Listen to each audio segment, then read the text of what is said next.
Testi öğretmek başlıklı ikinci oturumumuza hoş geldiniz. Welcome to our second session. Ben oturumda sunum yapacak. Tesla Vakfı üyelerinden Nikola Launcher, Samuel Mason, Brian Yesser ve Ashley Britton'ı davet etmek istiyorum.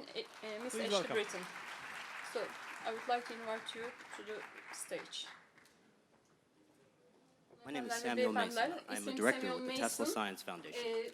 Today, our foundation is one of the most active Tesla-oriented organizations in the world. And today, you're going to hear a speech from Mr. Nikola Launcher, President of the International Tesla Science Foundation. Uluslararası Tesla Bilim Vakfı'nın başkanı bir konuşma yapacaklar.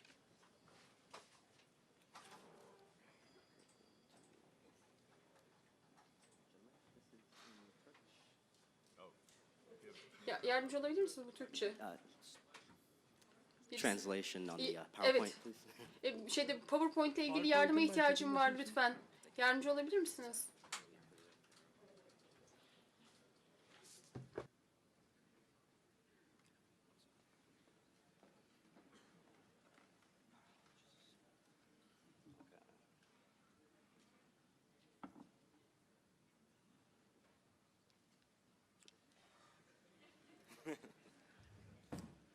Pardon me, I didn't brush up on my Turkish before I Kusura came. bakmayın, buraya gelmeden önce Türkçemi düzeltemedim. Anlayamadım, kusura bakmayın bilgisayar programına.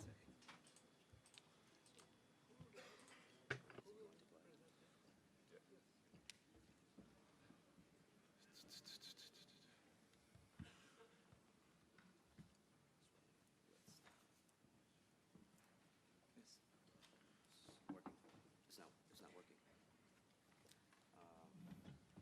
Okay. No, this is a video. It's a video. Ali. It's a video.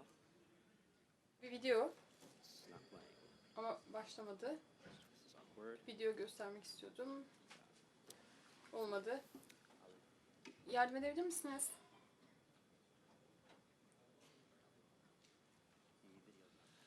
Video çalışmıyor. We didn't try it, but it seems it's not working. Okay. Should I just go to YouTube and put in the video? Okay. It has this link right here. It is bundled with.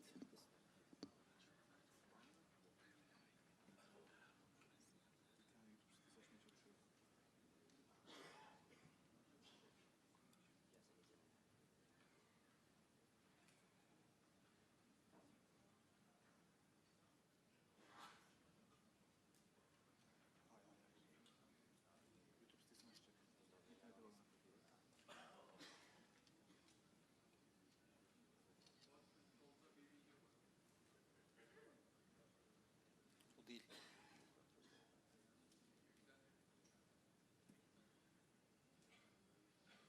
Tamam.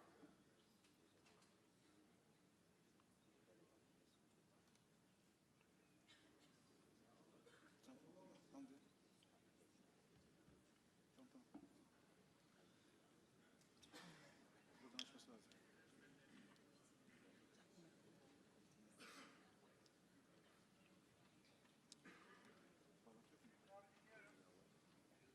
No connection, I think. Or it's slow. No problem.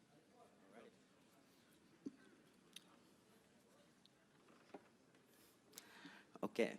Apparently we do not have an internet connection at the İnternet moment, bağlantımız yok but maalesef şu an many of our Tesla için. Science Foundation Ancak, videos are available online. Çevrim içi As I olarak Tesla mentioned Vakfı ile ilgili before, pek çok videoya you're going to be ulaşabilirsiniz. hearing Daha from önce Mr. söylediğim Nikola gibi Sayın Launcher, Nikola President of the Launcher, Tesla Science Tesla Foundation, Bilim Vakfı'nın başkanı and bir konuşma yapacaklar. actually Ve one aslında of the most, burada I have to say, sana şunu söylemek entrepreneurial, zorundayım. humanitarian, Girişimci, and at the same insancı time, an bir insan, innovation aynı zamanda enthusiast that yenilikçi shares his bir light with the world. kişi ve Ladies and gentlemen, Mr. dünyaya Nikola ışık Launcher. veren kişilerden birisi gerçekten. Nikola Evet, size Launcher'ı- Sayın Nicholas Launcher'ı takdim etmek istiyorum. Nikola Launcher Nikola is a Launcher, Pennsylvania licensed private detective Pennsylvania, specializing in investigation after burglary, forensic examination, and fraud Pennsylvania'da examination. Nikola is a member of the National soygun Association sonrası of Investigative soruşturmada Specialists, uzmanlaşan özel bir International dedektif, Association aynı of zamanda Investigative Locksmiths, and International Çilingirler Association of Derneği'nin Auto Theft Investigators. Dedektifler His Derneği'nin specialization üyesi comes from a ve lifetime uluslararası of working in otobüsleri various aspects of the soruşturmacıların security fields. In 1986, Mr. Lonchar began his career in security, opening a security company in Philadelphia, working in mostly the high crimes area of the city. He realized that security systems were not sophisticated enough to repel more experienced intruders. Using years of experience in the security field and having seen every conventional method used by intruders, he designed a locking device which would have anywhere from 4 to 24 points and sensors which detected illegal entry. For his invention, he received the Benjamin Franklin Technology Center grant, the state of Pennsylvania grant, and the gold medal of Nikola Tesla, an annual Inventors Award. In 1998, he joined the National Association of Investigative Locksmiths, but long before this, Mr. Lonchar was inspired by another great man. Daha uzun bir süre önce Sayın Lonchar başka büyük bir adamdan ilham almıştı. Evet.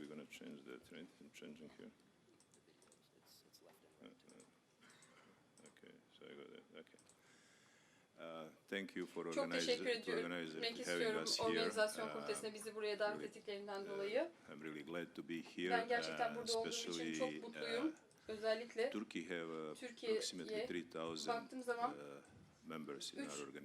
bizim organizasyonumuzda yaklaşık 3000 üyemiz var. Üyemiz olan var mı aranızda? Hiç üyemiz var mı aranızda bizim vakfı üye olanlar?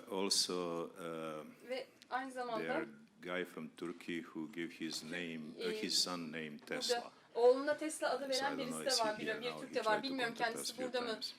Birkaç sefer bizimle irtibata geçmişti. Oğluna Tesla adı veren bir Türk bile var. Evet. Öncelikle şunu ifade etmek istiyorum. George Gostovic was a man who was world champion in free fight. Kendisi dünya şampiyonu serbest dövüş alanında. Ve benden kendisine nasıl dövüşeceğimi öğretmesini istedi. Ancak bana hiçbir şey göstermedi bu konu hakkında, dövüş konusunda. Nobody cannot use this, and if world champion tell you something like this, you better believe it. Size bunu kullanamazsınız. And he was personal friend with Tesla. When he was young, Tesla was already old Tesla man. yaşlı, o da gençti. George ise gençti arkadaşları sırasında. Bir seeing all these power lines, and he asking me, büyük enerji hatlarını görmüşler. What is it? Bize bana şöyle sordu. Power lines for electricity and everything. So now this is all Tesla monuments. Bunların hepsi Tesla'ya adanmış anıtlar aslında demişti. Ve tüm dünyada milyonlarca var bu enerji nakil hatlarında. Always when I see them, they really remind me on some ne zaman kind of baksam bana Tesla'yı görüyorum. Tesla'nın elektriğini görüyorum bu şeylere baktığım zaman. So that's our George beni çok etkiledi ve burada first picture what we did, how we really see Tesla. Tesla'yı böyle görüyoruz başlangıçta. We start Tesla Science, Nikola Tesla Club in Philadelphia in July 10, 2004. He was really planning just to have a little club where we're gonna hang out together, and it was really no plan to go that far, how far we go. Yani şu anda geldiğimiz noktaya geleceğimizi düşünmemiştik başlangıçta. Different sides of the people. Some people want to know a little bit about technology, some about Tesla life, some about Tesla philosophy. Tesla'nın hayatı hakkında, bazı Tesla'nın felsefesiyle ilgilendiğini fark ettik. 3 farklı grup gibi ortaya çıkmıştı. Tesla Kulübü, Tesla Mucitler Kulübü ve daha sonra da we got a little bit more serious because we really grow this in January 7 çünkü on day of the Tesla Day. Ocak In 2010 we incorporated and make kurulmuş olduk Tesla Bilim Vakfı olarak, kar bitmeyen bir kuruluş olarak. Tesla Science Foundation. And we are very happy to how things go. We have approximately 12,000 people. Again, from these 12,000 people, 3,000 is from 12.000 tane üyemiz var ve 3.000 tanesi Türkiye'den. Türkiye ikinci en büyük grubu oluşturuyor tüm dünyada. İlk grup Amerika'da. Amerika'dan sonra ikinci en büyük grup üye grubumuz. Üçüncüsü Sırbistan. Oldukça ilginç yani. Buradan çok fazla üyemiz var. So, our mission is definitely to promote Tesla tabii ki Tesla'yı tanıtmak. His work. Çalışmalarını tanıtmak. Sizin hepinizin yaptığı şey bu şu anda harika bir iş yapıyorsunuz gerçekten. Biz aynı zamanda farklı mucitlerle de çalışıyoruz. Onların başka mucitlerle bir araya gelmesi için çalışıyoruz. Aynı projeler çalışıyorlarsa. Evet, ben güvenlik alanında icatlar yapsam da burada Tesla'nın çalışmasını genişleten mucitlerle de çalışmaya çalışıyoruz. Film yapımcıları da var ve kitap yazanlara da destek veriyoruz. awards to different Farklı ödüller organizations and veriyoruz different farklı individuals kuruluşlara ve farklı who achieve bireylere. certain Belli things. erişimlerde belli başarılar kaydetmiş Our insanlara major ödüller conference is in veriyoruz. January 7 in New Yorker Hotel. Burada New Yorker Oteli'nde This büyük bir konferansımız would be var. 5th year now. 5. kez düzenliyoruz And bunu. we're doing also Ve a aynı conference in zamanda Philadelphia. And Philadelphia'da Philadelphia da is the konferans first düzenliyoruz. city Philadelphia worldwide aslında tüm would dünyada recognize Tesla birthday as a holiday. Tesla'nın I hope doğum Izmir gonna be gününü second tatil one. olarak kutlayan ilk şehirlerden biri. İnşallah İzmir'de ikinci şehir olur. Tesla'nın doğum gününü kutlayan Philadelphia bir şehir is olur. Tesla Ve did burada some work in Tesla, Philadelphia, but Philadelphia'da nothing çalışmalar that yaptı. important. He was doing Ancak some lectures in Franklin Institute and Franklin Enstitüsü'ne doing örneğin some dersler experiments verdi, there, seminerler but verdi, really bazı deneyler yaptı. Ancak just happened. burada Majority of us are from çalışmalarının Philadelphia, and that's why all this büyük thing kısmını happening başka there. yerlerde de gerçekleştirdik. Now, Şimdi you see our mission. bizim That's misyonumuz originally what we aslında tried, what we want to do it. yapmak But istediğimiz şey şu. over years things Yıllar change, içinde her şey and young değişti Americans ve genç seeing this little bit Amerikalılar different artık than my işleri generation. farklı görüyorlar benim And kuşağımdan. actually, young Ve people around aslında the genç globe kişiler dünyaya baktığımız zaman seeing solution in a Tesla. çözümleri And Tesla'da we görüyorlar have ve bizim this conferences bu konferansları of düzenlememiz energy fayda sağlıyor. independence. Enerji bağımsızlığı ilgili konferanslar And I don't know düzenliyoruz. if this video still don't work, right? Bilmiyorum, bu video çalışmıyor mu hala? Videoyu kullanmak istiyorum ama mümkün We don't mü? have chance to turn video. Videoya geçmemiz mümkün mü? Brian, can Brian, you come over and you can read gelip this? yardım Would edebilir be misin? better, please. Belki siz okusanız daha iyi olur bunu. I think that Sanırım o zaman siz okuyun.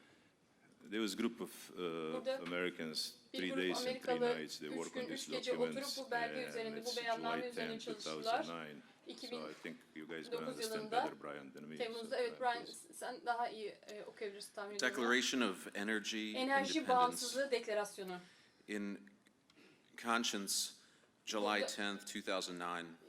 10 Temmuz When in the course of 2009. human events, it becomes İnsanoğlunun, necessary for the people of Earth tarihi boyunca to dissolve the gezegendeki relationships, insanların habits, bizi and thought patterns sürdürülemez enerji that have paradigmasına bound bağlayan us ilişkileri, to alışkanlıkları a ve unsustainable düşünce energy örgülerini paradigm. ortadan kaldırması Our gerekli conscience oldu. Bizim compels us vicdanımız to state our bu grievance olası geçmiş with these sistemlerin bizi mağdur, outmoded bizi systems düşürdüğü and to mağduriyeti ifade unanimously etmeye zorluyor. declare our Ve intentions bizim, for the future of free ücretsiz, energy. sınırsız enerji geleceği We hold these için truths to be niyetlerimizi beyan etmek self-evident istiyoruz. that in Bu our modern gerçekten son age, derece açık. all means of Modern energy çağda production tüm are not enerji equal, üretim some araçlarının being eşit olmadığı polluting, açık, bazıları çevreyi limited, kirletiyor, sınırlı, non-renewable, herkes tarafından and ulaşılamıyor, controlled by yenilenemez corporate-driven ve profit motives, kar while güç ve others amacıyla are kontrol clean, ediliyor. Ancak bazı abundant, enerji kaynakları sustainable, temiz, and bol, able to bulunur, and sürdürülebilir able ve to be tüm made insanlığın faydası freely için available for kullanılabilir the bu kaynaklar. betterment of all people. That Ve human insan innovation and iyiliği creativity ve yaratıcılığı has aslında excelled beyond our mevcut current enerji methodologies üretimi of yöntemlerinin energy ötesinde production, gitmiş, that mükemmelleşmiş the durumda. current energy Ve şu paradigm is andaki ecologically enerji unsound, paradigması ekolojik olarak economically sağlıklı değil, ekonomik olarak unfeasible, fizibil değil, ve socially sosyal olarak bölücü ve ahlaki divisive olarak and da morally çökmüş bankrupt, that the durumda. dependency of our current energy production bizim methods şu has led to andaki the increasing enerji üretim environmental yöntemlerine olan degradation of our living bağımlılığımız, planet and to a yaşadığımız growing gezegenin systematic çevresinin bozulmasına neden oluyor mentality ve giderek of her scarcity, şey azalıyor, lack, korku, fear, eksiklik, aggression, and agresyon ve imperialism. emperyalizm That sistemi free energy technology ortaya has çıkıyor. been developed Burada and serbest suppressed ücretsiz for over a enerji century, teknolojisi 100 yıl önce we, geliştirildi ve baskılandı ve need bizim not artık be bir dakika dependent daha on non-renewable yenilenemez energy enerjiye bağımlı for a olmaya moment devam longer. etmemize gerek yok. That the time is Artık now for us bizim to için, develop means of energy production Enerji, and doğada distribution zaten that bol utilizes olan the inherent enerji abundance üretim of ve nature dağıtım itself, araçlarını that, geliştirmemiz as gerekiyor. stated by the Ve great büyük, scientist bilim and adamı ve inventor mucit Nikola Tesla, Tesla'nın söylediği gibi, science is but eğer a bilim perversion of itself unless it nihai amacı has insanlığın as iyiye its gitmesi ultimate değilse o zaman goal sapkınlıktan the başka bir betterment şey of humanity. değildir.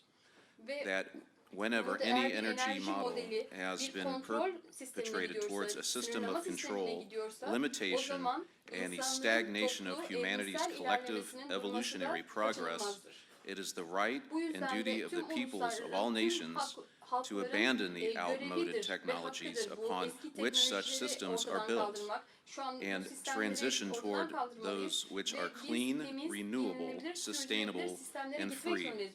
hepimizin We, ödevi. therefore, the Bundan free dolayı peoples biz of dünyanın, earth, in good dünya conscience, gezegeninin assembled, appealing serbest to the özgür supreme insanları order olarak of vicdanımıza nature dayanarak for the doğanın düzenine manifestation başvuruyoruz of our ve intentions, do yaşamımızda solemnly declare that in our bunu lifetimes, kendimize görev olarak through our ediniyoruz. continued dedication, Sürekli olarak ingenuity, çalışmak and istiyoruz. inspiration, Ve we yeni will bring ve to ücretsiz fruition bir a enerji new and paradigmasına free getirmek energy için paradigm, kendimizi adamak istiyoruz. one in which empowering Ve advancements bu in da technologies enerji are made paradigması widely teknolojide and freely available ilerlemeyi, to all peoples in the güçlendirecek service ve of human herkese açık potential, olacak ve insan and for potansiyeline the hizmet support of edecek this bir enerji Declaration of Energy paradigması Independence, ve bu enerji with a bağımsızlık firm deklarasyonunu reliance on the protection of desteklerken divine gücün providence, we korunmasına mutually sığınıyoruz pledge ve to each other hayatımızı, our servetimizi, lives, onurumuzu our hepsini fortunes, bu yola and our adıyoruz. sacred honor. Thank you, Brian. Okay, so Evet, this is bu really our new mission, Yeni and misyonumuz I think gerçekten a lot de of bu. people around the globe accept that. ve Now we're getting pretty Şimdi late. We are already like biraz half an hour with this. I yarım wanna saat skip some stuff geciktiğimiz için bazı here, slaytları geçmek and, istiyorum.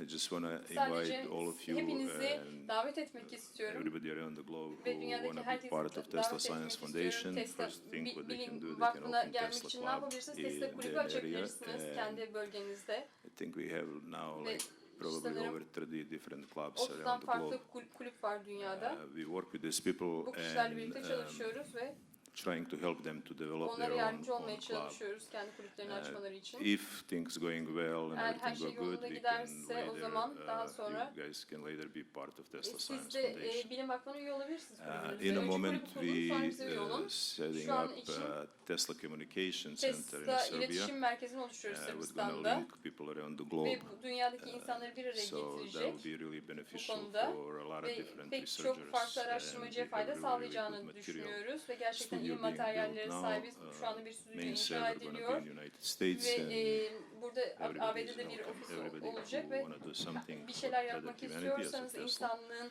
work iyiliği on Tesla için ve things. Tesla'nın çalışmaları üzerine çalışmak istiyorsanız So- bu gerçekten iyi bir merkez olacak. I think that's all from me. Sanırım hepsi I bu will kadar be available söyleyeceklerimin. later Daha afternoon. öğleden sonra da Hallway there we have table and bulabilirsiniz. I will be Bir able dışarıda to answer all your standımız var. questions Tüm if you sorularınızı want. yanıtlamaya hazırız isterseniz. Thank you very much. Her zaman bana ulaşabilirsiniz dışarıda. Çok teşekkür ederim.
On behalf of the members of the Tesla Science Foundation, we would like to welcome you to our introductory video. Who was Tesla? The mission of the Inventor, Tesla Science innovator, Foundation a is to person who promote greater saw- public awareness of Nikola Tesla and his contributions to humanity, and to work.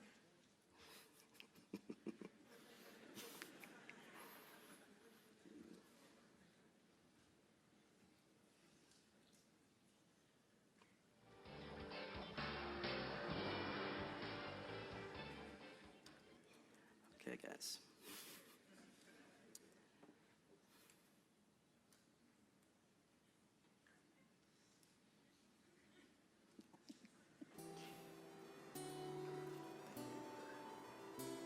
Who was Tesla?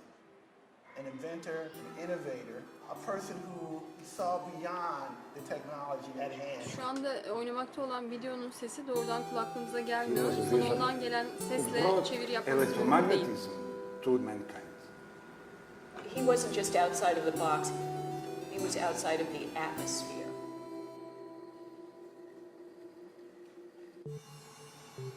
Tesla was a very unlikely scientist who grew up in a small village far from any centers of culture. Tesla was born in 1856 to a poor family of Serbian parents.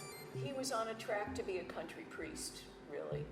And he, by dint of will, he broke out of that and managed to make his way to the centers of learning.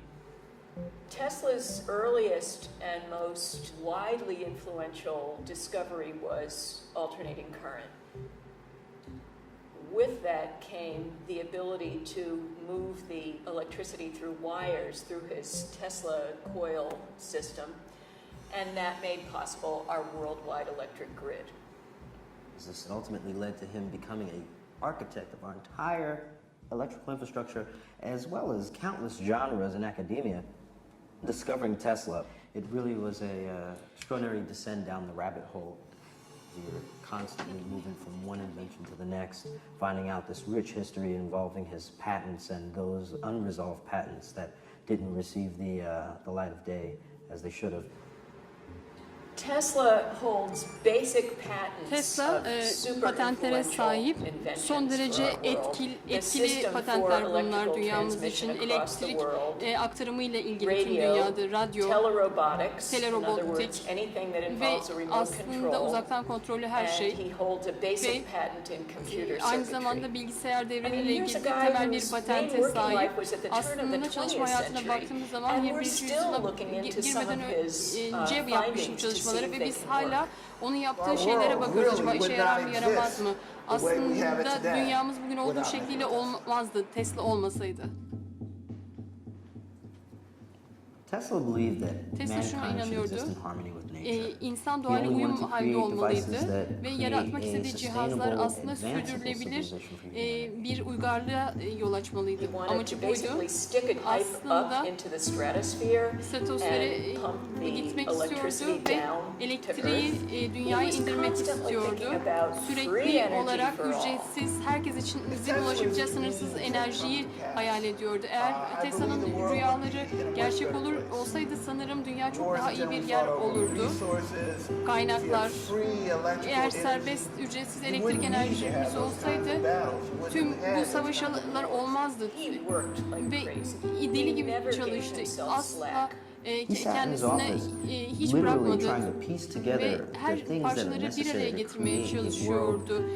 Yapmaya çalıştığı şey insanoğlunun gelişeceği bir dünya oluşturmaktı ve bizim şu anda internetle çalışıyoruz, cep telefonlarını sürekli kullanıyoruz ve dijital elektronik bir çağa girdik ve inanıyorum ki Tesla'nın zamanı artık geldi. At Tekoni Academy, we have a particular mission, which is invention, innovation, and problem solving. İcatlar, sorun çözme ve I inovasyon was üzerine fortunate enough to çalışıyoruz. meet the president of the Tesla Science Foundation, and we started a partnership after we talked about our mutual interest in bringing inventions into the education system. We have inventors come in who have know-how into the experiments that involve a Tesla coil and Tesla. It lights up and it's kind of jazzy, and those are the types of experiments you're always looking for kids to bring them in right away.